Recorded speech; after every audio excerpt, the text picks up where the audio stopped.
Une fois de plus, le derby des patinoires a tourné en faveur des Ducs. Dans le premier tiers, les joueurs de Bob Millet sont pourtant bien dans la partie, même si la défense est approximative et l'attaque poussive. Rousseau exécute quelques arrêts déterminants, mais le Palais termine tout de même sa course au fond des filets à l'issue d'un joli mouvement collectif. Le collectif, c'est peut-être ça, entre autres, le problème des Tourangeaux sur ce match. On joue la première minute du deuxième tiers-temps et c'est la prise qui surprend les Diables Noirs avec un but d'école.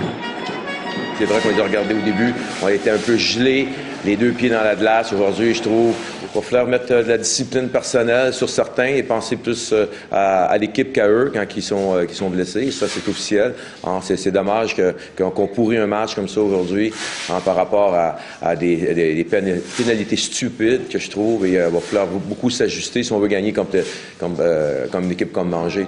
Mené 3-0 à la 38e minute, la SGT galère mais se relance dans le match en inscrivant 2 buts en 1 minute 30. Au retour de la pause, c'est bis repetita, 1 minute de jeu et les filets de Rousseau tremblent pour la 4e puis la 5e fois.